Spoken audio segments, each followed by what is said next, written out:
Lettre apostolique du pape François, Totum Amoris Est, tout est à l'amour pour le 4e centenaire de la mort de saint François de Sales.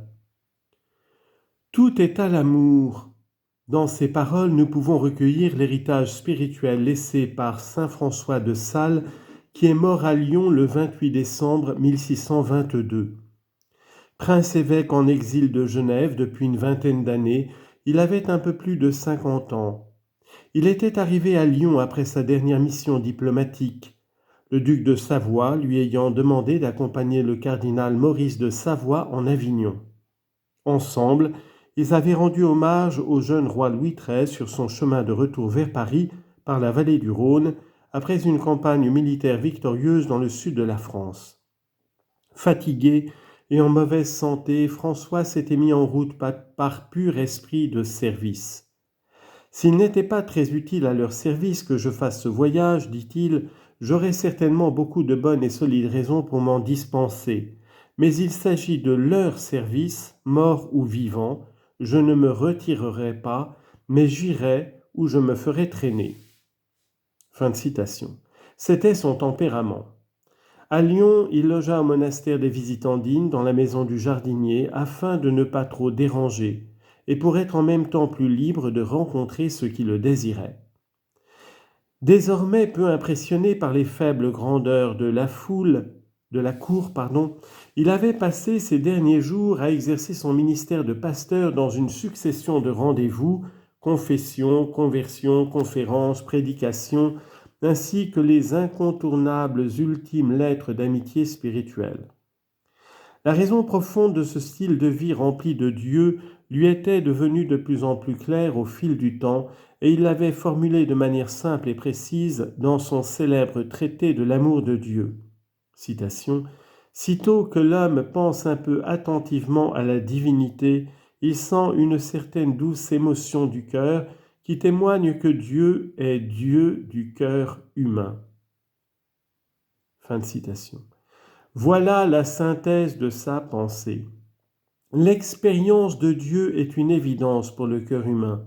Il ne s'agit pas d'une construction mentale, mais d'une reconnaissance pleine d'émerveillement et de gratitude qui fait suite à la manifestation de Dieu. C'est dans le cœur et par le cœur que s'accomplit ce processus d'unification subtile et intense en vertu duquel l'homme reconnaît Dieu et en même temps se reconnaît lui-même, reconnaît son origine, sa profondeur et son accomplissement dans l'appel à l'amour. Il découvre que la foi n'est pas un mouvement aveugle, mais avant tout une attitude du cœur.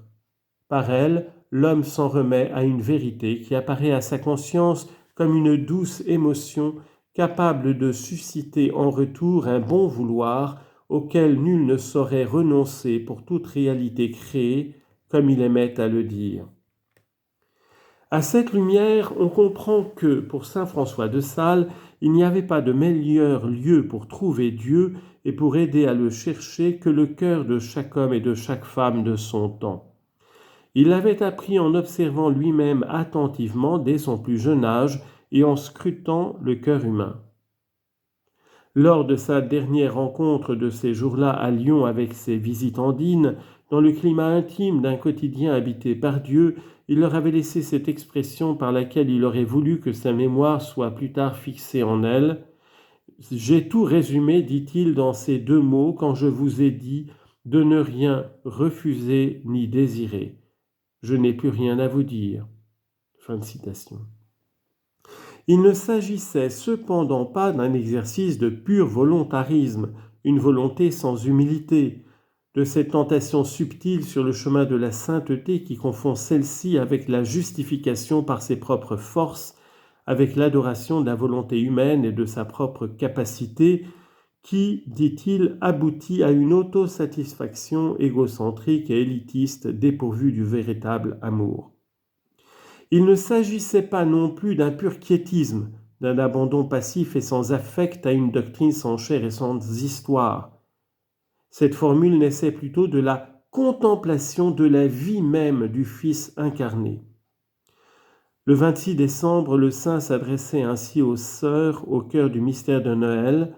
Voyez-vous l'enfant Jésus dans la crèche? Il reçoit tous les ravages du temps, le froid et tout ce que le Père permet qu'il lui arrive. Il ne refuse pas les petites consolations que sa mère lui donne, et il n'est pas écrit qu'il tende jamais les mains pour avoir le sein de sa mère, mais il laisse tout à ses soins et à sa prévoyance. Ainsi, nous ne devons rien désirer ni refuser, supportant tout ce que Dieu nous envoie, le froid et les ravages du temps. Fin de citation.